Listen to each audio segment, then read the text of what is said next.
Before we dive into this story of mystery and suspense, we want to know from you, where are you watching from?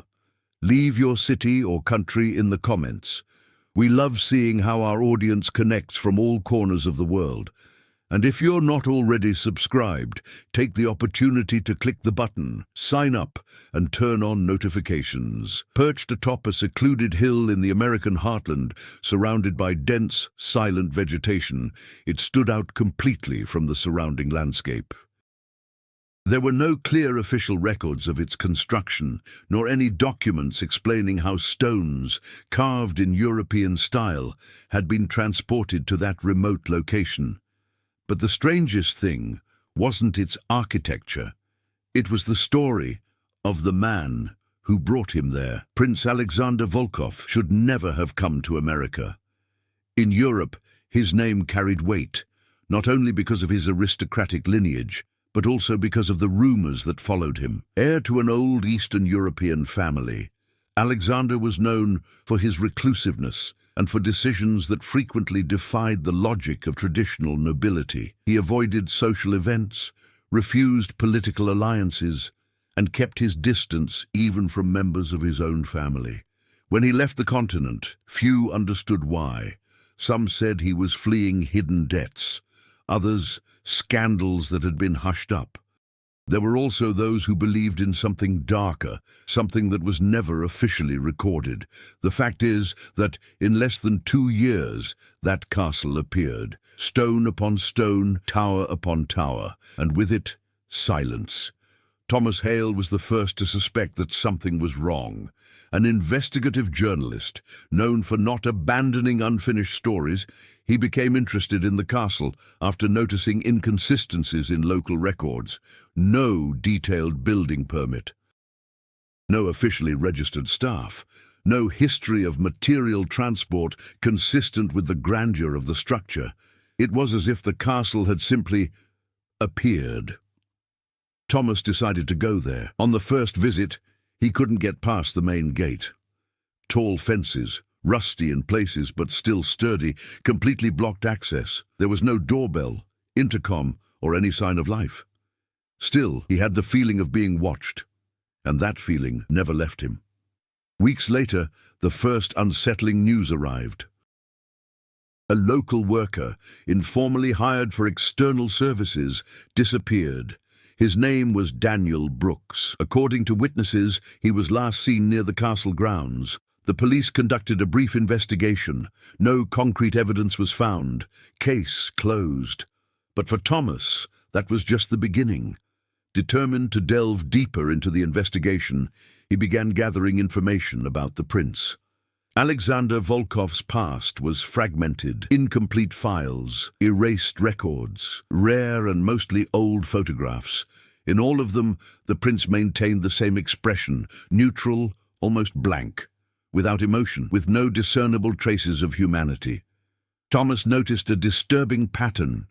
People who had worked directly for the prince, employees, assistants, security guards, often disappeared or simply ceased to exist in public records after a certain time, as if they had never been there. One night, determined to get answers, Thomas returned to the castle. This time, it wasn't through the main entrance. Circumventing the property along an almost invisible path, he managed to reach a side section where the wall was partially damaged. With effort, he climbed up and fell to the other side. The silence was absolute. No animal sounds, no wind, no sign of life. Only the imposing castle stands watching. The windows were dark, but some of them looked different, as if something were moving behind them. Thomas moved forward slowly. Each step seemed to echo louder than it should. When he reached the side door, he noticed something that hadn't been there before. The door was ajar. He hesitated. Instinct screamed at me to retreat, but his mind, guided by years of research, pushed him forward. As I crossed the threshold, the air changed. It's colder, denser. The castle's interior was even stranger than the exterior. Long corridors, illuminated by dim, yellowish lights. Ancient carpets that seemed to absorb the sound of footsteps, portraits on the walls, all facing the same direction. observing, always watching. Thomas walked for a few minutes, mentally registering every detail, until he heard something, a sound. He wasn't tall, not clear, but it was there, a whisper. He followed the sound, descending a narrow staircase that led to what appeared to be the lower level of the castle. Each step made the air heavier, the clearest whisper, and then it stopped. An old wooden door, marked by deep scratches. The sound came from inside. Thomas approached slowly. He placed his hand on the doorknob, and at the instant he tried to turn it, the whispering ceased, total silence, and then a voice behind him. "You shouldn't be here." Thomas turned abruptly. At the top of the stairs, shrouded in shadow, stood the man he was looking for, about Prince Alexander Volkov, property, observing, and smiling in a way that didn't match anything human. At that moment, Thomas realized something that no investigation had ever prepared him to encounter. That was no mere mystery. It was something much bigger, and perhaps irreversible. Thomas did not respond immediately. Prince Alexander Volkov's presence wasn't just intimidating, it was oppressive. There was something about his posture, the way he stood motionless at the top of the stairs, that shattered any ordinary instinctive reaction. He didn't seem surprised, nor irritated, nor even curious. It was as if he had been expecting that moment. Thomas regained control of his breathing. "I could say the same," he replied, keeping his voice steady, even though his body was on alert. The prince tilted his head slightly, like someone examining a rare object. "Journalist," he said without asking. "You took longer than I expected." That made Thomas's blood run cold. "So you know who I am. I know much more than you realize." The silence that followed was not empty. It was calculated. Alexander began to descend the steps slowly. His steps were too light for the surroundings. Each movement seemed measured, as if he controlled even the sound of his own presence. When he reached the same level as Thomas, the difference between the two became even more evident. Thomas seemed alive. Alexander, not entirely. "This place," Thomas began, "shouldn't exist without records, without history, without explanation," interrupted the prince with a slight smile. "Not everything needs to be explained in order to exist." Thomas looked around. Now, up close, he noticed details that had gone unnoticed before. The portraits on the walls weren't just old, they were inconsistent. Some depicted Alexander himself, but in different eras. Clothes from different centuries, settings that didn't belong to the same historical period, and in all of them, the face was exactly the same. Without aging, without changing. "That's not possible," Thomas murmured. Alexander followed her gaze. "Time is relative, Mr. Hale, especially for those who know how to use it." The sentence hung in the air, laden with a meaning that Thomas could not yet fully comprehend. Before he could insist, a noise echoed down the hallway above. Steps, quick, disorganized. Someone was running. Thomas looked immediately at the prince, but Alexander showed no surprise. He merely closed his eyes for a brief moment, as if he were hearing something else. Seconds later, a young woman appeared at the top of the stairs, barefoot, gasping for breath, eyes wide open. "You need to leave," she said, looking directly at Thomas. "Now!" The impact of her presence completely shattered the controlled tension of the environment. "Who is she?" Thomas asked. Alexander opened his eyes again, now devoid of any trace of patience. "Someone who still hasn't understood their role." The young woman descended a few steps, hesitant but determined. "He can't stay here," she insisted. "You know what happens to—" "That's enough." The prince's voice was low, but loud enough to silence everything. The air seemed to instantly become heavy. The young woman froze, literally. Her body stopped mid-movement, as if time around her had been interrupted. Thomas's eyes widened. "What did you do to her?" Alexander looked at the young woman, motionless on the stairs, and then turned his attention back to Thomas. I just paused something that could become inconvenient. That didn't make sense. Not within any known logic. Thomas took a step back. Now, more than ever, he understood that he was facing something that went beyond any ordinary investigation. People who disappear, he said slowly, don't really go away, do they? Alexander did not respond immediately. She walked over to one of the portraits on the wall and ran her fingers along the frame. Some people, he began, have difficulty accepting what is offered to them. And what do you offer? The prince smiled, this time in a more open way, more disturbing. Permanence. The term echoed in Thomas's mind. Permanence. That explained the portraits. He was explaining the deleted records. He was explaining the castle. But it didn't make it any less frightening. Are you keeping people here against their will? No. Alexander turned slowly. I offer you a choice. Thomas looked again at the paralyzed young woman. This doesn't seem like a choice. A new sound echoed, this time coming from behind the scratched door. The one Thomas almost opened. A hit, then another one, slow, rhythmic, like someone or something trying to get out. Thomas stared at the door. What's over there? Alexander followed her gaze. For a brief moment his smile disappeared. Consequences. Silence returned, but now laden with a much deeper tension. Thomas realized he wasn't just investigating one man, not even a castle, but a system, its own logic, a place where the rules were different and where entering might mean never leaving again. You can still leave, Mr. Hale, said Alexander with an almost gentle calm, and forget all about it. Thomas hesitated. He looked at the young woman, to the door, for portraits. And then he made his choice. I'm not leaving without answers. The prince held his gaze for a few seconds, and then she smiled again. But this time there was something different about that smile, something that wasn't there before. Expectation. Alexander's smile was not threatening. It was of interest, as if for the first time something had truly captured his attention. Then let's begin, Mr. Hale, he said in a controlled tone. But remember, answers come at a cost. Thomas did not back down. I've already paid enough just by getting this far. Without saying anything more, the prince turned and began walking down the corridor. He made no direct gesture for Thomas to follow him, but he didn't need to. There was something about that place that drove the decisions. Thomas followed him. As he passed the young woman frozen on the stairs, he tried to touch her, cold, rigid, like a statue, but his eyes were still alive, prisoners, conscious. That was enough to reinforce his decision. He wouldn't leave without understanding, or without trying to free whoever was trapped in that place.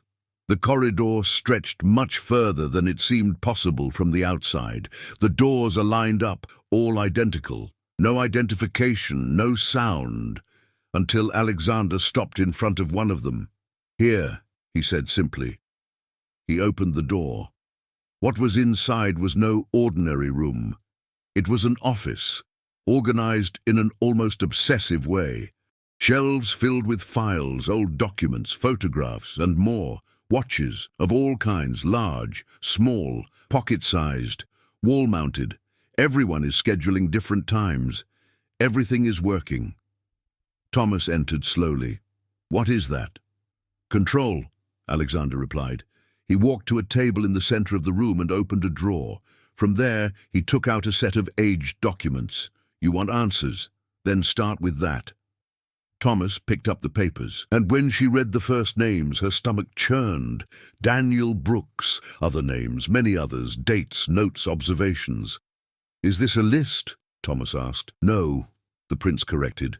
It's a record of people who disappeared, of the people who stayed. Thomas flipped through the pages faster. Each page contained specific details: age, occupation, emotional state upon arrival, and one last column: status, some marked as stable, others adapting, and some completely crossed out. "What does this mean?" Thomas asked, pointing to the crossed-out names. Alexander watched for a moment. Failures. Before Thomas could ask a question, a loud bang echoed through the castle. This time, stronger, closer. The lights in the room flickered for a brief moment, and for the first time, Alexander seemed attentive, not surprised, but be vigilant. "This shouldn't happen now," he murmured. What shouldn't happen? Another bang, now accompanied by a clearer sound. Something is dragging itself, fast, heavy, coming from the lower floor. Thomas instinctively recoiled. "It comes from that door." Alexander did not respond immediately, but his expression had changed. The calm was still there. But now, there was urgency. "Stay here," he ordered. "Absolutely not. This is not a request." "And I'm not part of your system," Thomas retorted. The sound is back, higher, closer. And then a scream. It wasn't an ordinary human sound. It was distorted, as if it came from someone who was no longer completely human. Their eyes met. And at that moment, one truth became clear to Thomas. Alexander didn't control everything. Without waiting for permission, Thomas left the room and ran down the hallway. "Come back here!" The prince's voice echoed behind him, for the first time tinged with something close to irritation. But Thomas didn't stop. He already knew where to go. At the door. As he approached the staircase, something changed. The air felt heavier, almost suffocating. The young woman was still there, paralyzed, but his eyes were now wider open, desperate, as if they were trying to warn him. "No," she whispered without moving her lips. Thomas ignored it. He went down. Each step made the sound grow louder, closer, more realistic. When he reached the door marked with scratches, he realized that it was no longer completely closed. A crack, dark, breathing. He hesitated for a second. Reason told me to stop. But everything he had seen up to that point indicated that this was the only chance to understand the truth. He pushed the door open. The smell came first. Iron, humidity, something old, something is wrong. The space inside was large, much bigger than it should be, and in the center, movement. Something was crawling in the darkness, indefinite form, but I'm definitely alive. Or something close to that. Thomas took a step back, but it was too late. Things stopped. And slowly, she turned towards him. Behind them, quick steps. "Alexander, I told you not to open it," he said, now completely out of control. The creature advanced, too fast. "That's completely wrong." And at that moment, Thomas understood the true meaning of the word the prince had used, permanence. Thomas took a few steps back, breathless. The creature stopped, motionless for a moment as if assessing his intentions. He then realized it wasn't just one being. There were human fragments, partially recognizable faces, shadows of people who had disappeared in the past. Every movement seemed to react to the environment, to the castle, to the prince, and somehow to the very story Thomas was trying to unravel. The young woman, still frozen on the stairs, began to tremble slightly. A strand of hair fell across her face, and Thomas saw her gaze silently pleading for help. She couldn't speak, but the message was clear. He needed to act fast. While trying to understand the situation, sounds coming from another corridor caught his attention. They were footsteps, different from those of the creature, firmer and more controlled. Thomas realized that there were other individuals inside the castle, perhaps subjugated or even accomplices of the prince. One of them emerged from a side corridor, a man with a tense expression, wearing old-fashioned clothes, who seemed equally perplexed and frightened. "Are you trapped here too?" Thomas asked cautiously. The man nodded, wordlessly. He carried an old diary torn at the edges, as if it had been lost and recovered several times. Thomas took the diary in his hands and quickly leafed through it. It contained accounts of disappearances, instructions, and notes from the prince himself. Each entry suggested that the individuals present had a specific role: observers, testers, victims, or instruments for maintaining the castle. Meanwhile, Alexander walked slowly down the corridor, seemingly indifferent to the growing tension, but his gaze lingered on each individual's movement, almost as if anticipating the future of each action. Thomas realized that the prince manipulated the castle's space and time strategically. Each subplot, each disappearance, each paralyzed figure was part of a larger mechanism. Thomas decided to separate the young woman and the man. He needed to figure out how to escape, or at least understand what was keeping them there. He realized that every corridor, every door, and every room was connected not only physically, but temporally. Wrong moves could trigger unpredictable consequences: creatures appearing, shadows advancing, or human records disappearing forever. While analyzing the diary, he discovered a curious note. What appears to be choice is inevitability. What appears to be inevitability is preparation. This partially clarified what Alexander meant by permanence. It wasn't just about keeping people physically imprisoned. It was a construction of destinies, where every apparent choice was within the prince's control. The young woman began to move slowly, finally breaking the effects of the paralysis, but her body seemed fragile, weakened by the time she had been frozen. Thomas realized there was a window of opportunity, but a limited one. He needed to act fast to avoid being cornered by Alexander and his creations. At that moment, another noise echoed through the castle, indistinct voices, perhaps of prisoners, shouting or talking amongst themselves. Thomas began to connect the dots. Each disappearance, each record, each creature, each observer, all were part of an ecosystem created by the prince to maintain absolute control. The central conflict wasn't just about escape or investigation, but about understanding how this control network worked, where any subplot had direct ramifications for people's fates. Thomas took a deep breath and made a risky decision. He needed to use the castle's own structure against Alexander. He instructed the young woman and the man to follow him carefully, avoiding areas where the creatures seemed most active. Every corridor, every door, every shadow had a strategic role, and any mistake could cost them their lives. As they progressed, Thomas began to notice patterns. Doors that seemed ordinary were shortcuts to other dimensions of the castle. Seemingly decorative objects were mechanisms that could activate or deactivate parts of the prince's control, and each entry found in the diaries indicated temporal flaws that could be exploited. The tension grew with every step. Thomas knew there was no room for hesitation. The prince's web of subplots, the imprisoned individuals, the castle's hidden mechanisms, everything needed to be understood and manipulated in order to survive. Every wrong move could turn the escape attempt into a deadly trap. As they advanced, a clear feeling took hold in Thomas's mind. The main conflict, the prince's absolute power over the castle and its inhabitants, was directly linked to these subplots.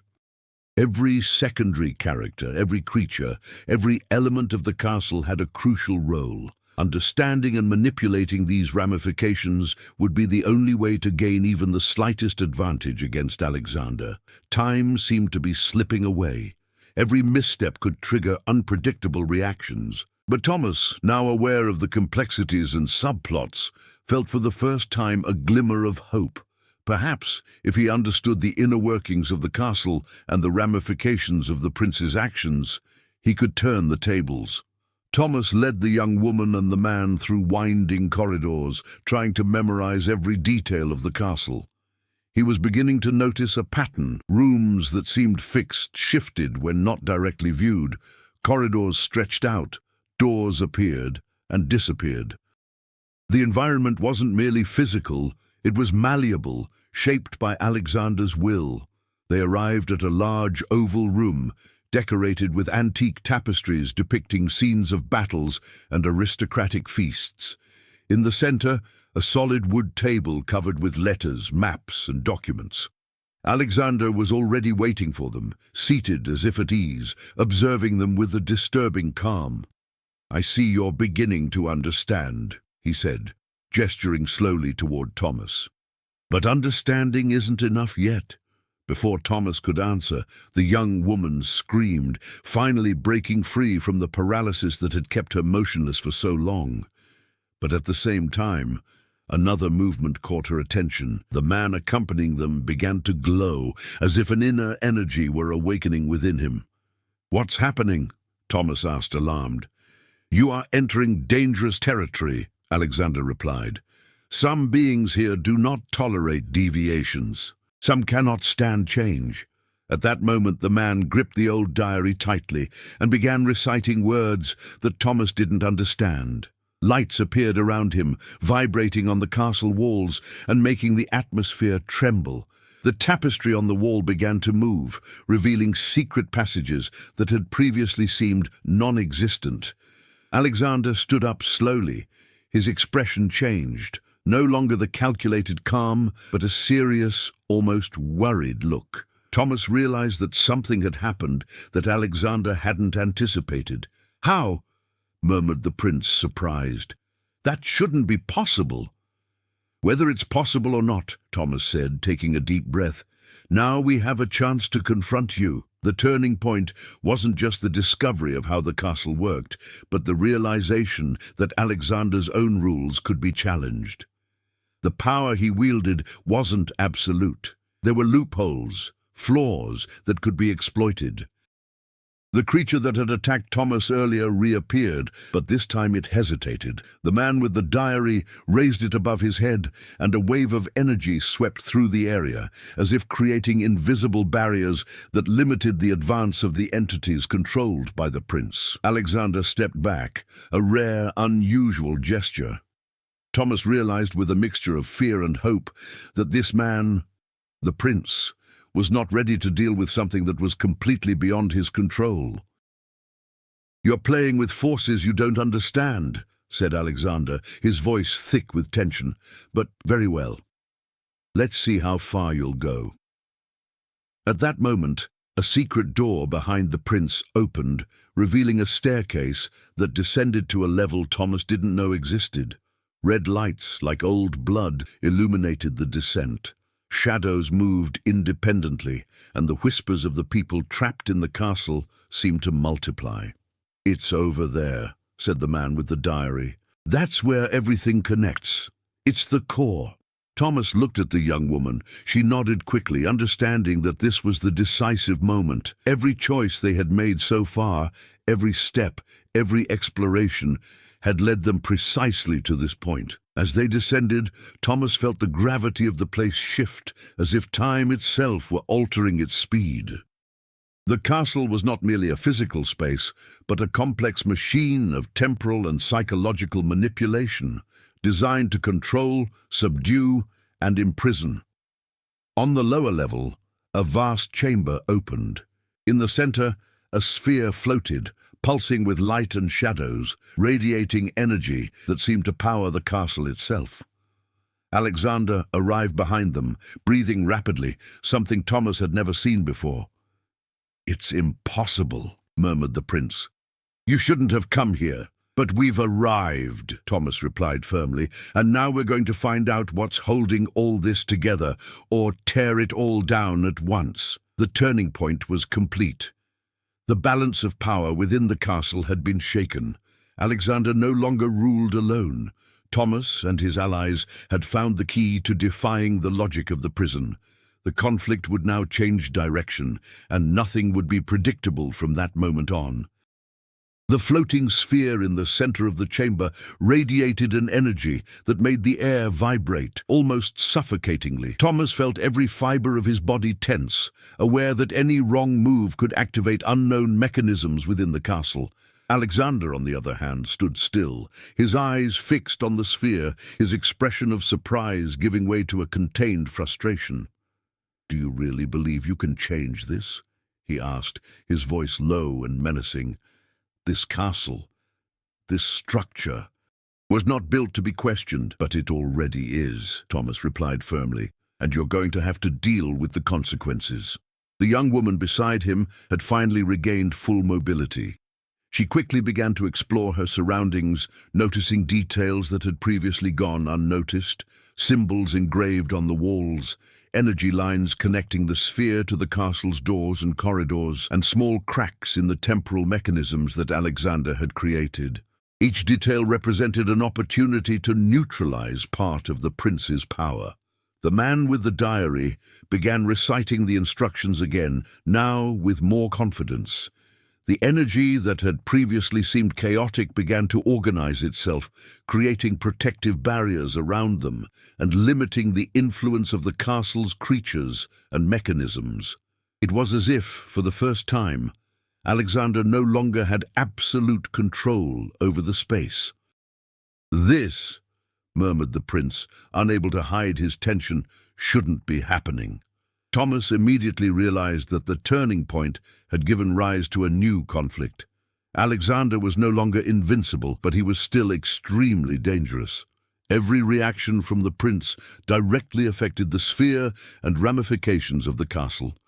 Small changes in the mechanisms caused distortions in time, making corridors move, doors appear and disappear, and shadows of the trapped people project themselves unpredictably. "We need to act fast," Thomas told the young woman and the man. "Every minute here could be crucial." As they advanced, creatures began to emerge again, but this time hesitant. The sphere pulsed, reacting not only to Alexander's presence but also to the determination of those who dared to challenge him. Thomas realized that the main conflict had multiplied. It was not only a fight against the prince, but also against the castle and its dynamic defenses. The young woman found a series of runes etched into the ground, linking the sphere's core to other parts of the castle. "If we can activate these runes," she said, "we can slow down or even halt the sphere's effects in some areas." Meanwhile, Alexander moved with surprising speed, trying to regain control. But his actions were now generating unexpected side effects. Corridors folded in on themselves, doors slammed shut, shadows were absorbed and released in different places. Thomas realized that the turning point had altered the power dynamic. The prince was still formidable, but no longer absolute. Each of his reactions created new ramifications, new opportunities, and new risks. The conflict became more complex, demanding quick and precise decisions to ensure they wouldn't be trapped or manipulated again. The man with the diary pointed to a side corridor. "If we get there, we can access the area where the sphere connects to the castle's foundations. That will give us an advantage." Thomas looked at the young woman. She nodded, understanding the urgency of the situation. Together, they began to move forward, while Alexander followed them, now with a worried look, trying to anticipate their every move. The tension increased with every step. Each corridor, each room, each creature, and each shadow became not just an obstacle, but a direct reaction to their actions. Thomas realized they were on a dynamic chessboard, where every choice created immediate consequences. For a moment, he imagined the future. If they could neutralize some of the sphere's power, they could free the imprisoned people and reduce the prince's influence. But if they failed, they would be doomed to become just another permanent branch in the castle's logic. The atmosphere seemed to pulsate with this tension, and Thomas felt for the first time that the real struggle was not merely physical or intellectual. It was against time itself and the rules of that place. Each reaction generated new consequences, and each wrong step could seal their fate, or the fate of all those who were still trapped. And as they moved forward, they all realized the same truth.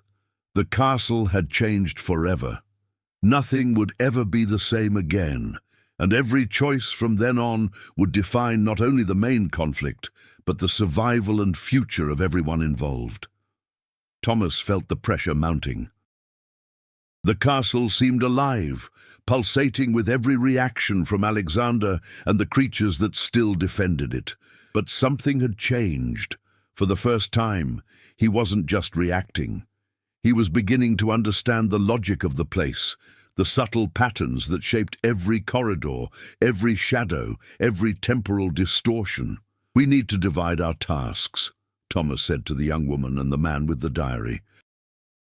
"I'll tackle the core. You two look for secondary mechanisms that can strengthen or weaken the sphere." The young woman nodded with determination, regaining her confidence.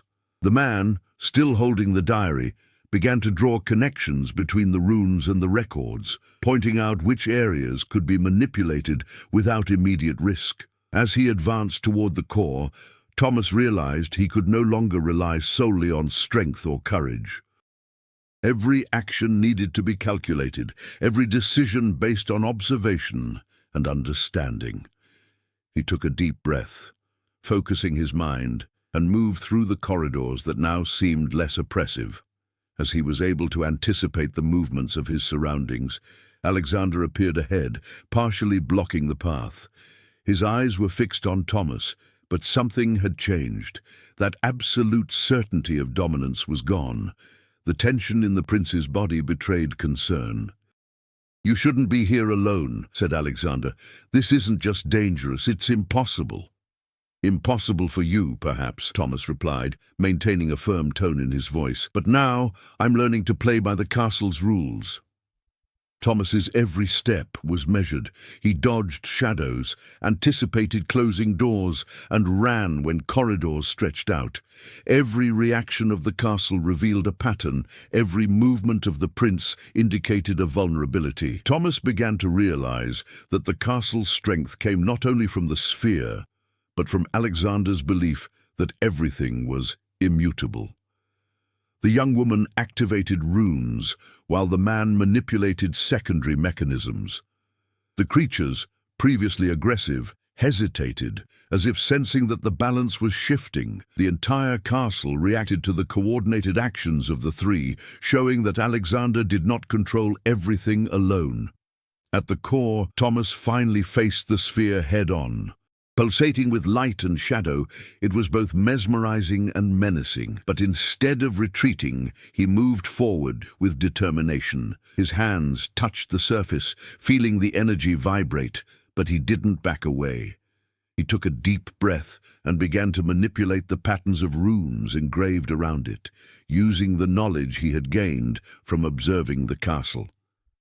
The sphere responded. Tiny fragments of light broke free, traveling through the corridors, liberating the shadows that had previously been trapped. The pressure lessened, the air became lighter, and for a moment, the feeling of victory was clear. Alexander advanced, attempting to regain control, but Thomas, now aware of the castle's logic and mechanics, anticipated his moves, nimbly dodging and using the environment to his advantage. Each reaction from the prince had a reverse effect, undermining his authority. The young woman and the man from the diary worked in perfect sync, widening the breach created by Thomas. The runes began to pulse with their own energy, connecting the core to previously unexplored areas of the castle. Each creature that approached was contained or dispersed, not by brute force, but by strategic manipulation of the castle's internal rules. Thomas experienced a real transformation. He was no longer just a visitor or investigator. He had become someone capable of understanding, adapting to, and shaping the environment to his advantage. The initial fear gave way to confidence grounded in knowledge and strategy. The most important point, Alexander realized that his absolute dominance was threatened. The security he had, based on the belief of total control, began to crumble. The prince retreated, frustrated, while Thomas, the young woman, and the man with the diary expanded their influence, not with brute force, but with understanding and coordination. And at that moment, Thomas understood something vital. Overcoming the castle didn't depend solely on courage or physical skill. It depended on understanding its rules, accepting the risks, and using the acquired knowledge to create an advantage. He grew as a protagonist, evolving from a mere curious investigator into a leader capable of challenging Alexander's logic. The sphere began to pulse erratically, and the castle responded to their actions unpredictably. But now Thomas had direction. Control no longer belonged solely to the prince. They had a real chance to turn the tide. The sphere's energy vibrated in irregular waves, causing the castle to tremble slightly. Each corridor seemed more unstable, each shadow more unpredictable. Thomas, the young woman and the man from the diary, now moved with surgical precision. They not only advanced, but also reconfigured the environment according to their actions. "We need to get to the central control chamber," Thomas said, pointing to a corridor that stretched out before them. "That's where we can permanently stop the sphere's flow." The young woman examined the ancient runes and engravings, mentally translating each symbol. "If we activate these sequences in order, we can temporarily block the castle's defenses, but it will only be for a short time. We have to act fast." The man from the diary nodded, flipping through old pages. "There are records of previous attempts. No one managed to complete the cycle. But now we have the advantage. The turning point has changed everything." As they advanced, Alexander reappeared in their path. His steps were quick and precise, but he did not attack directly. He observed, calculating as if trying to predict every move. "You shouldn't be here," he said, his voice heavy with tension. "And yet you persist." "We persist," Thomas replied firmly, "because now we know where to act." The castle seemed to react to every word. Doors slammed shut behind them, corridors twisted, and shadows shifted to block any escape. The pressure mounted, creating an almost suffocating sense of urgency. "The sphere is unstable," the young woman said. "If we're not quick, the core could collapse and bring ruin to everything, including us." Thomas took a deep breath, aware that every second counted. He mentally reviewed the castle rules, the flaws they had observed, and realized that the only chance of success was to perfectly synchronize his actions with his allies. They arrived at a smaller room, which seemed to serve as an antechamber before the central chamber. Runes glowed softly on the floor, and the sphere's core could be felt vibrating in the distance, pulsing as if anticipating its next moves. "This is where all the branches connect," said the man from the diary. "If we can control this room, we'll have access to the heart of the castle." Thomas observed every detail, the way the light reflected off the walls, the shadow patterns, the tiny fissures in the energy emanating from the sphere. He realized that the castle was still trying to impose limits, but that Alexander now depended on his actions to maintain any influence. "It's time," Thomas said, looking at the young woman and the man. "Remember, precision and coordination. Every wrong move, and we could lose everything." As they advanced, Alexander appeared once more, this time closer to the sphere, his expression serious, his eyes gleaming with determination and frustration at the same time. He couldn't simply use his strength as before. Now he would need to manipulate space and time itself, and any mistake could be fatal for him as well. Thomas felt the adrenaline course through every fiber of his body. He knew the climax was near. The battle would not only be physical, but strategic, involving every element of the castle, every creature, every shadow, and every record. Time seemed to compress and stretch simultaneously. Every breath, every step, every touch of the runes and secondary mechanisms counted toward maintaining their newly gained advantage. The tension reached its peak. They were about to enter the central chamber, where the fate of the castle, of Alexander, and of the imprisoned people would be decided. Thomas took a deep breath, felt the strength of the team beside him, and moved forward. It was now or never.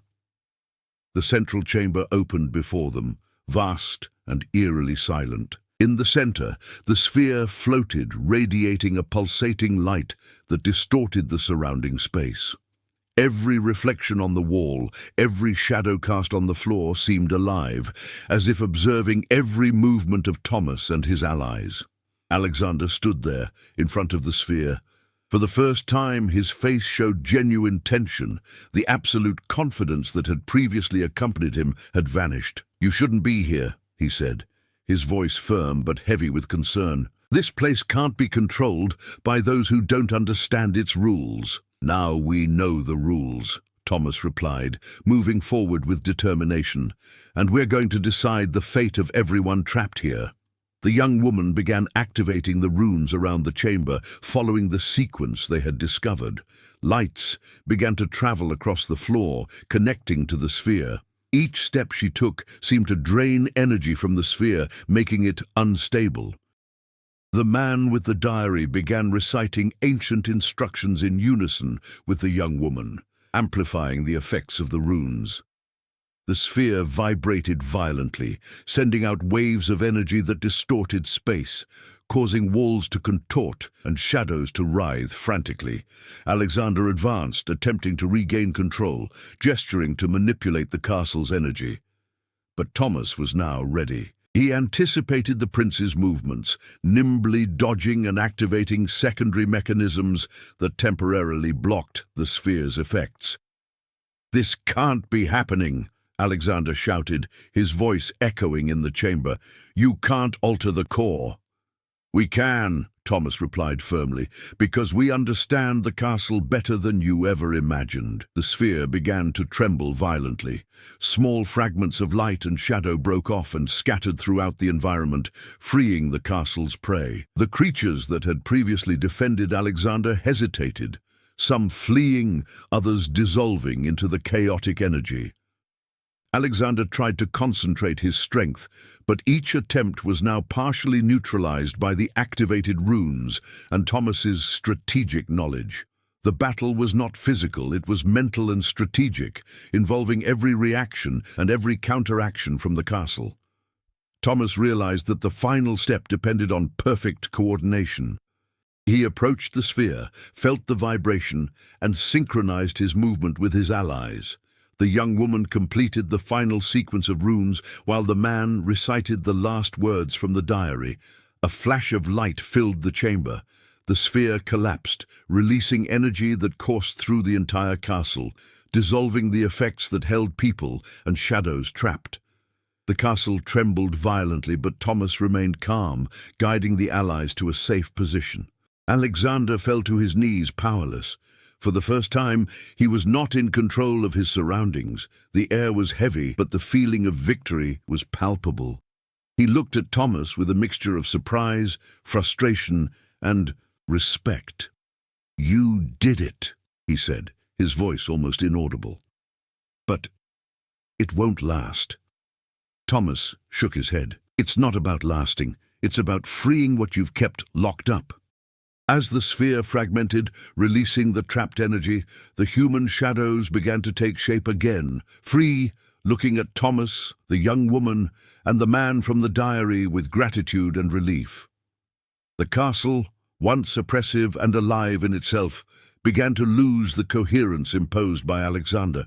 The prince stood up, breathing heavily. He wasn't destroyed, but his authority was broken. The absolute power he once held had been challenged and overcome. Thomas realized that, more than a physical victory, a transformation had taken place. Control of the castle had shifted, and the cycle of terror that Alexander maintained had been broken. With the last fragment of energy released, the environment became silent. The twisted walls returned to a more stable state. Corridors that were once endless now seemed fixed, and the creatures disappeared. Thomas, exhausted, looked at his allies. They had overcome the castle, faced the prince and their own limitations, and were about to see the consequence of their efforts. The climax had ended, and the fate of the castle, of Alexander, and of all those imprisoned there had been decided. The castle, now silent, seemed almost unrecognizable. The once distorted walls had regained a stable form. The corridors had ceased to lengthen and contract, and the heavy air that had hung over everyone had vanished. Thomas took a deep breath, feeling relief wash over him. Every step they had taken had led to this transformation, not just of the surroundings, but of their own lives. The people who had been trapped and transformed into shadows began to move freely, their expressions reflecting a mixture of shock and relief. Many were strangers, others familiar faces now recovered in one way or another, but all now free from Alexander's absolute control. The young woman who had accompanied Thomas looked at him with eyes shining with gratitude. She could finally move fully, regain her voice, and walk without fear. "We did it," she said, almost in a whisper, as if the sound of her words were a way of celebrating her newfound freedom. The man from the diary also breathed a sigh of relief, watching the runes that had now ceased to pulse. "I never imagined it would be possible," he admitted, looking at Thomas. "But courage and strategy made all the difference." Alexander sat silently at one end of the chamber. He wasn't defeated in a physical sense, but his dominion had been broken. For the first time, he couldn't manipulate the castle or those within it.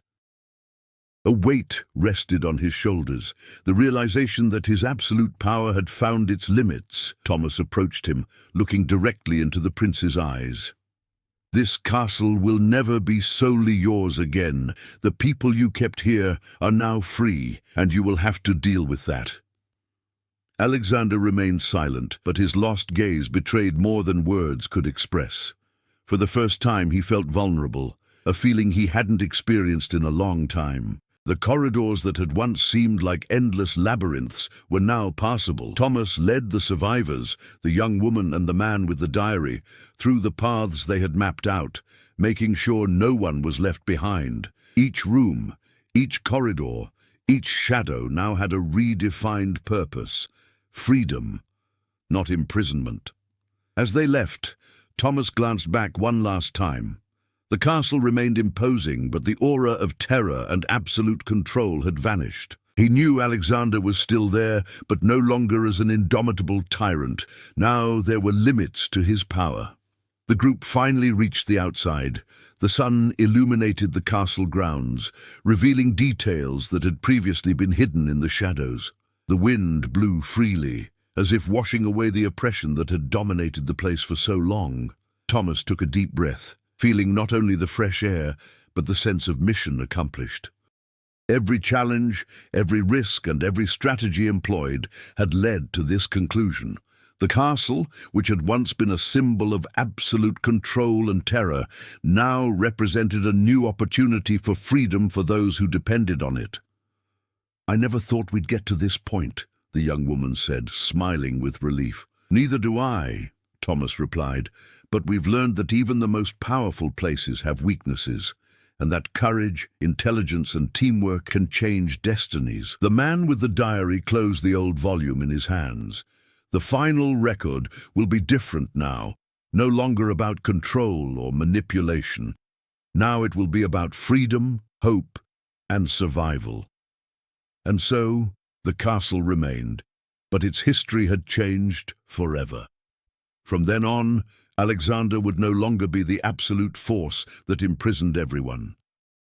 And Thomas, the young woman, and the man from the diary would carry with them the memory that overcoming adversity, courage, and strategic understanding can conquer even the most impossible challenges. The final chapter of that battle had been written. Months later, Thomas observed the castle from afar. The structure remained imposing, but the aura of fear had vanished. People now moved freely around the grounds, and the air seemed lighter, as if the very history of the place had been rewritten. The young woman, now confident and independent, walked beside him, smiling as she shared stories of what she had learned inside the castle. The man with the diary documented every detail, ensuring that no one forgot what had happened and the lessons learned. And Alexander, still present but transformed, aware of his limitations and unable to impose his former absolute dominion. The castle continued to exist, but its control had changed forever. The future remained uncertain, but one thing was clear: The power of knowledge, courage, and coordinated action had triumphed over fear and oppression. If you were captivated by every corridor, every shadow, and every mystery of the castle, now is the time to share your experience. Tell us in the comments which moment surprised you the most, which character you admired the most, and how you imagine the future of Thomas, the young woman, and even Alexander. Don't forget to like this story, share it with friends who love mystery and suspense, and subscribe to the channel so you don't miss the next adventures that challenge the courage, intelligence, and perception of each reader. Your participation helps keep these stories alive, and who knows, you might also discover hidden secrets in places you never imagined.